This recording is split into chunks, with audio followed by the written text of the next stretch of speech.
going to be then jumping in. We're going to see an Octobrush coming out. An Octobrush versus a Kenza Dynamo. I'm going to love to see that one as Zutta comes in with the Splatling Shield popping in Yellow's favor. And up they go. Now seeing a double end zap on the other side. If you've been following Splatoon at all recently, you'll know that people have a certain feeling about this weapon and particularly this duo here, but you know, on paper it's very understandable, right? It checks off all the boxes that you want. It's all the tools that you need to support and attack in a lot of different weapons. And if you have someone who likes to play a dynamo, it's a little bit more protection, although only so much protection you can have when you overextend a little. You certainly can, as Ali goes in with the Gal on that long range. Not going to quite get anybody from there. The Rainmaker has finally been picked up. It's been picked up by Cat, so the first points on the board go the way of K. As the Rainmaker fires off to the left-hand side. Actually kind of gets a splat in the process. Now has to take evasive action from the Inkjet of Hammer, who is going to get caught by Kim. Nicely done. I think another one went down there to the Rainmaker itself, so this has been a battle for survival. If Kim is actually able to take out both of these players here that are going after the Rainmaker, this could go a really long way.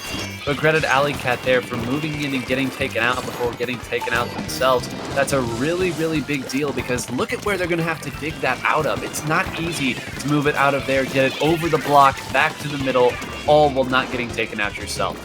Yeah, it's a bit more of a stickier situation, as you can see it now starting to blink, and that Bria Bomb is going to force them all the way back, which means that is definitely being reset, and that is definitely going all the way back into the middle. But the Inkjet's not going to get any splat from there, and they're taking cover and fire as Ali goes across, finds the Dynamo, and picks them before they can roll off and get the double in the process. This could be a great chance for a counter push, and with that, they'll surely take the lead. That's a wipe! That is a wipe! And look how far up Ali's already pushed there. This one could go the distance, just a little more pain. Suitor gonna run it up, and we talked about Rainmaker. Sometimes just a little bit goes a long way. A full Wyatt staggered spawn, and woo! Rainmaker. Yep, Rainmaker reset, the shield popped, and from 100 they took the lead and didn't look back, going in with the slam dunk. That's a KO, and that is a lead on the side of Esketit, and 6 splats on the name of Ali. Armor very much helping them in the end. But yeah, that's how quickly Rainmaker can change. Like, the second you feel like you've got some kind of consistency, some kind of like a stable position, and then suddenly, one wipe later, it all changes. It all changes, and I just, again, credit that time how quickly they were able to move forward there, right? There was no hesitation. They got the 4 out. They immediately went and pushed up. Alley Cat pushed way ahead there with the 96 to force everybody out. They painted up just a little bit. They were positioned properly. I think that decisiveness is an element of this game. It's part of the skill set that people don't talk about enough. But sometimes when the door opens, you just got to sprint through it at full speed. You absolutely do. And with that, we're going to move swiftly on to our second match. Is going to be Clamblitz on the Reef, and this one's always an interesting one on any mode, but especially for Clamblitz, considering the fact that the barrier is it's one of the easier barriers to get to, especially with the fact that you've got 2 ways of approaching this. You can either just go straight over the bridge and to the left, or you can flank around into that alleyway that you saw there on the corner. And we're going to see another brush appearance, and we've got a Bamboozler now. It's Kim who's coming in with a Bamboozler, and shock, horror, disbelief, there's going to be some main power up on that. Maybe, just a touch. Yeah, it's almost like it's just meant to be with those two. But we're going to see quick turf coverage on our wonderful K side. And there's Warhammer going under the bridge, Dynamo flicking away like usual. Interesting to note that they've got 2 of the base end zaps, so they're double stacking the armor here. Yeah, that's what they were really hoping for last time, and it did work pretty well at the start, but then once things started to spiral out of control, they didn't really have the range or the resources to move up. So I think the big thing for them in the course of this is going to be they've got 2 very mobile weapons in the end zaps, but they've got 2 other weapons that are sort of positioning based, right? You'd like to be able to get your bamboo set up in a nice position, and you'd like to be able to get your dynamo set up. So they're really going to have to identify how they want to move and make sure that they're very deliberate about how they attack this game. Notice that Ali was speaking about going for some cheeky flanking maneuvers, but then immediately got caught up by the missiles and had to quickly rotate back. That is how observant you have to be, especially when you're the one with the missiles in back. And we've got a push going on. It ends up going all the way forward. No, they're going back to their base. Sorry, my bad. I was looking at that the wrong way. But they do have the football in possession. It's the Dynamo. But this push on the bridge, there's 3 up on there. They've got to find a way of getting them out of there. I think this is going to get worse before it gets better there. Look at how far they're pushed back. Really, the only saving grace here is the fact that it took them that long to put together that power clam, and actually Alleycat got taken down. If they had those shuffled a little bit differently, I feel like that could have easily been 2 power clams and 40 points. Yeah, they could have easily scored that way quicker, but that slight delay, yes, it's a lead, but it's a lead that can easily be turned around. We saw it happen in Rainmaker, but now it'll be on the other side if it does, and I think that's already gone through. Has it? It has! We got a score on the barrier on the left-hand side. We're just looking for one crucial clam. We've got Cat down there, but they are going to get taken out, so they're not going to be able to score any further than that, and because of the fact that K got to that second, it means they'll immediately get themselves a point docked on, and it's 80 to 81. I thought that they were going to immediately try to super jump there and score again, and it was just going to be a score back and forth. But credit Kino there, moving down quick enough to get that pick there and not allowing anybody else to come up. But now you're starting to see the lack of range hurting them a little bit. It's just the Dynamo, and they did get somebody else down there in time. So great job holding up. I thought it was just the Dynamo. And to be fair, the Dynamo might be enough there. That was 2 that the Dynamo took down and forcing Alleycat back. So bend but not break seems to be the motto of this defense. Yeah, I honestly thought that Ali, if they committed to jumping up onto the box, they might have gone to the barrier and not hop back down into the range of the Dynamo, but that's just sometimes how it goes. They do still have clam advantage. They certainly have more clams than K do, and another Booyah Bomb is gonna catch Ali out. So they are gonna drop that football. You see immediately, it's the Kenza spotter shot who immediately runs after it to make sure it does not despawn. That is a 1v1, and it's a trade against the Splatling.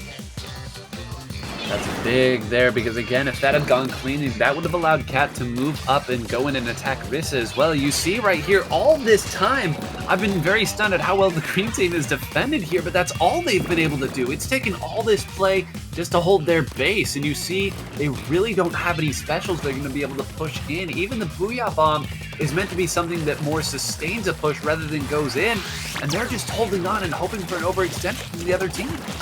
Yep, Hammer's coming in there with the brush, and they're going to get to that very quickly, but they were waiting for Nista to bring them another clam, and as a result, it kind of delayed it. They're not going to get the power clam in again as a result of that. It just took them a little too long to form it.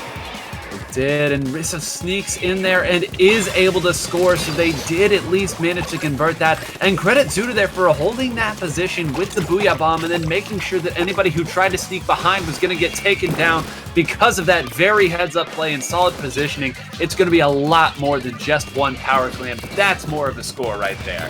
It certainly is. 30 seconds on the clock. It's 43 to 81. They do get a football for free, so they do have 2 on the field as they try to push up. We've got Cat on the bridge. We've got an Ink Armor coming off now, and obviously they've got the second one in the back in case one does wear off. So it all comes down to how they find a way through. Can they win out this 1v1 against the bush? No, they quickly retreat back towards the bush, and they're actually going to go for a play around the outside, it looks like. But the Bamboo still can't commit to anything. Goodness, look at this. They don't have a way to get in. There was an opportunity for them to run up, but they were hoping for a special or something to push in. They might have gotten it there. That's 3 down. Can they get both of them in? It's not going to take much more. They got it. They absolutely got it. And as the camera panned away from the barrier so we couldn't see fully what was going on there, they do take it right at the death. Brilliant overtime play. They took 1 down. I think it was the brush who went back to spawn. The Brouillard hit the barrier, and then everybody rallied behind that. K get their point. 11 splats was the most. And that, my friends, is 1 apiece. Fantastic way for that to end. You know, we were talking about, can they not get in here? What are they worried about? Do they really need their Booyah Bomb to make that happen? But I think really on the other side, it seemed like maybe just a little bit too much aggression there from Esketit, right? It seemed like they just pushed in. Maybe when they didn't need to, they tried to attack. but all that time allowed them to get that Booyah Bomb set up. Once they got the Booyah Bomb in, there really wasn't anything else that could have stopped them. And again, the composure in those situations, so important to know when maybe the pressure isn't as big as it seems. Let's continue to play our game. Let's be smart. And we'll get in eventually. And boy, did they ever do that. They certainly did, and like I said, sometimes it could just be you get one splat and suddenly you realize the momentum is just on your side. It's like at those kind of crucial moments, especially when you're in overtime, you don't need to be playing that aggressive game. You just need to hold that back line as much as physically possible. But we're going to see how that translates into splat zones as we go into Wahoo World, which Wahoo World is always a fun one to play on, especially on zones, considering the fact that, yes, it's just a full circle right in the middle, but this is one that you can just attack in oh so many different ways that it's hard enough to keep an eye on what's happening in terms of the enemy team, let alone when they're going underneath the roundabout. As we're going to see, once again, we got an NZAP and a Junior this time round. So we got two incomers again, but different weapons.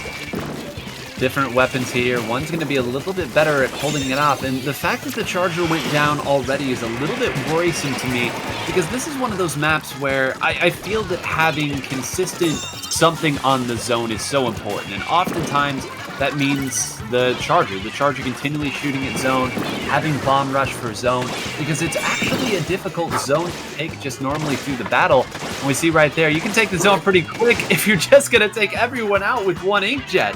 That was a triple. That triple started with a 1v1 win with the Dynamo. The Dynamo then went straight into Inkjet. The first shot essentially got a KO on the second, and then followed up with a third. It was a beautiful play.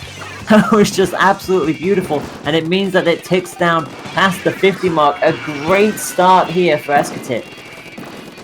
Again, take a look here. Zooter's positioning is going to be very important. How is she going to identify where the opponent's coming from? It's very often the push comes from this right, and we see it right here too. Zooter was positioned well to fire at it. Can they get everyone else over in time to paint it, or will it flop? And it does, switching just in time.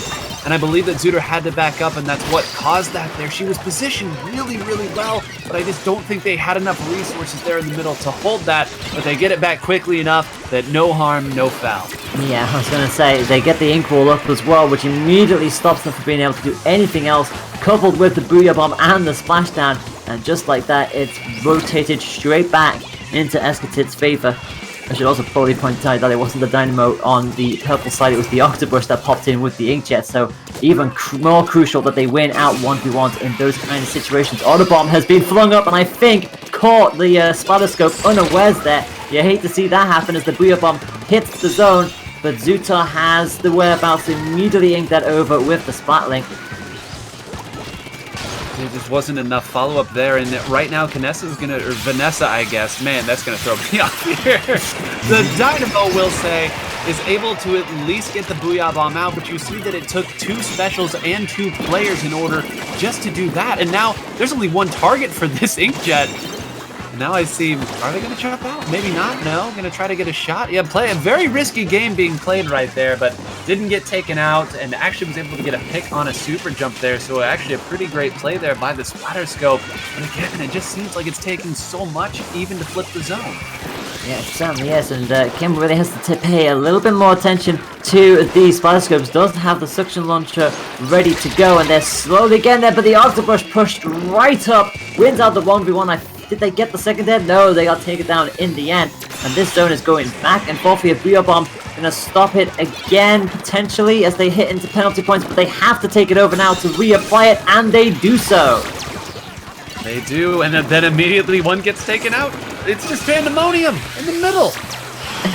Nobody can hold it for longer than 5 seconds, it seems. But K are doing everything they can. Another Booyah Bomb coming out just on the cusp of the zone. They do finally retake control, but they only hold it for another 3 seconds before losing it again. And how about this? We're already back to neutralized, and finally there, Alleycat being pushed up and Zooter repositioning means that they're going to at least be able to gain a little bit more control, a semblance of control, and a lot of it happens when that Dynamo goes down. That Dynamo sitting behind zone and continually painting it means that really 2 or 3 people have to focus on painting it here. The bomb rush again is going to be just enough to take it, but with just a minute left here, they have to establish a little bit more control, just some more semblance of positioning here. It seems like it takes their specials to get it, and they haven't been able to push up afterwards because one goes down, maybe a rogue bomb, or maybe just a loss in a 1v1.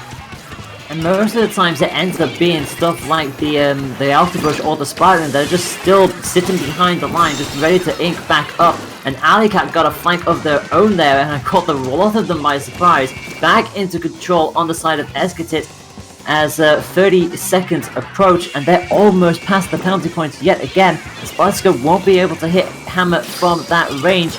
Missiles coming down, waiting for it to end. Suction bomb launcher gonna come out. Will they stop the zone in time? They do. They need to take control here. They do. But it's still a 3v3 situation. They still need to get crucial splats here, and they're already 2 down again. They are. That's going to be a delayed full wipe with 10 seconds left. And I want to highlight the fact that that flank that Alicat did at the start there came into play in a big way later on. Because look at where that poor Charger was stuck there after they took the zone. They had to run into zone, then come back around the backside. And when they tried to rotate back to their own side of the map, the flank had already happened at that point. When you can't get set up, when you can't push forward, when there's never any safety, it's brutal, and Wahoo World is no exception. It absolutely is. And look at that 7 splashdowns on the side of Alec. I haven't said that there was 9 booyahs. There was 9 booyahs there on the side of K. That's a little silly, but that again, that just goes to show